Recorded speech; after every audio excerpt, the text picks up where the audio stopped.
Hi, it's Laura at Hyperstamper. Welcome back. I hope you're going to enjoy today's Antique Junk Journal. It's a very special book. This is one of those books that I've had for a while and just really hard to let go of it, but I did acquire another one. So it's not as old as this one, but I thought, okay, now I can let it go. So this is from the My Book House series, and this is a beautiful version called In the Nursery. And this is one of the earlier versions from 1925. You can see that it's been well loved. It's got some crackling on the plate, but I love that. It just shows how old it is. The spine was intact here on this one. It's got the beautiful sort of leather pattern on the back. The embossed top, the white is still there that is debossed around the title. I love it. I added lots of vintage beads in one of the last actually of my Art Deco beads here from the 30s. And I put some antique crochet up here. I'm loving it. So let's have a little look through here. And while I'm saying that, I'm getting my glue because I'm going to add some of these little pieces here to the book as I do this. So everything in here, of course, is all authentic antique and vintage ephemera. There's no commercial products in here. So let's have a look. The original first pages, which are stunning. Look at this. Love every little image from this My Book House series from the 20s they're spectacular. So this would have been a book that a mom used to read stories, the classic stories, to her children at night. So there's In the Nursery there, hence the name of the book. And this piece here is from 1913. Look at these beautiful Edwardian women. Aren't they stunning? Love it. There's the original publication date here. And then over here, I've made this pocket out of an antique page, and we've got almost a 90-year-old almanac page here from Paris, France. And a plate here from the early 1900s, Birds of America book. And even though it's on glossy, it is over 100 years old. I made some fun clusters here. This is a page from this book. Peter Rabbit decides to change his name. And then I've got in here, also from the 20s. I tried to put lots of things from the 20s in here. This beautiful Supreme Snap Fastener piece. And that is awesome. Look at the mountains in the back. Just everything they did with their packaging was so beautiful. We overpackaged now. They just did it classy. There's some vintage Chantilly lace here in a 1904 print plate from my English Countryside series. And this book here, or this plate, is from a book. It's actually from this book here called The Complete Book of Garden Magic. And look at how beautiful that is. Isn't that something? Look at the colors on that. And that is almost 80 years old. It's gorgeous. And you can journal on the back of that. This is actually a spine from another antique book. And I've got Pearl's Shop receipt here. And then this is the top of a great antique book page. It says letters. And I thought that was fun for a journal as well. This is a 1950s Theatre World magazine page. And this is a beautiful pressed flower that I put on a vintage dictionary page and put an antique photograph in there of a church. Isn't that beautiful? I just love it. And that's on that 1913 edition of Rosamond. So let's see. This is a good place here, I think. No, I don't want to. Yes, I do. Okay. I've got my glue. And I'm just going to pull any of these little guys here because I made myself crazy for about 10 minutes looking for the right word.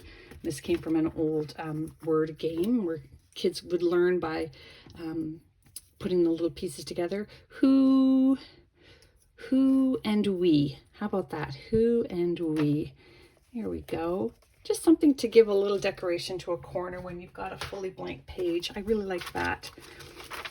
And then more fun clusters with vintage fabrics and really cool textures. 1930s children's book page, and this is from the 20s as well.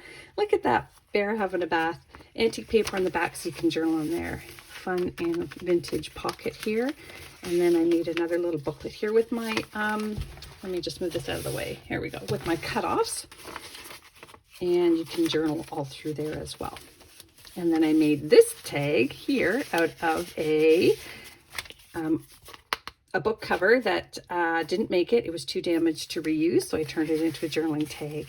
And then that's actually from the 1800s down there. Flower made out of antique paper. Vintage tree book page. Look how beautiful these images are. That is 60 years old. Gorgeous. And another, look at, there's Elvis. There he is. This is from the 1950s here. Sort of like a teen magazine music for the kids. I just love it.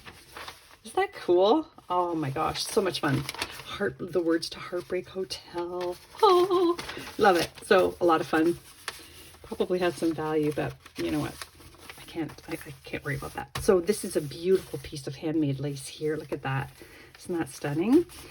And just a antique book page here that's blank on one side for more journaling. This is a little image that came out of this book in the nursery. And 1800s paper up there for journaling. Another Rosamond book page, and I made a little pocket here. Uh-oh, there we go. And that is one of the original Arborite salesman samples, and it is double-sided, which is kind of rare, and that's from the 40s, from the actual Arborite company. And then I've got vintage Monopoly money there. I made a little tear there. I'm going to have to repair that, which I will do easily. More of that theater arts. This is a really cool magazine page from the 50s. As you can see there, it's double-sided, but it's got really cool fashions that you can make.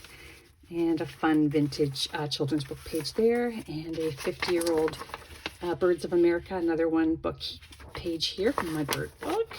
Lovely. And that's some of my favorite birds, are the warblers. They're the ones that hang upside down when they eat. A student's page here, homework page from the 1937, I believe. And a vintage officer's roll call page. I like this here. You can pull it out and journal on that side, and then open it up, and there's a really cool vintage map in here. And then there's one of these 1800s hand marbled pieces from Germany. I just love them so much. And this is from the 1896 Sunday Readers for the Young. Look at this beautiful hourglass. Look at these. They're just awesome. Oh my God, I love it so much. And then I made a pocket here, and I put another one of these wonderful 1950s baby cards, and you can have lots of fun with that. Journal inside on the back, or repurpose it, or regift it. Wouldn't that be fun?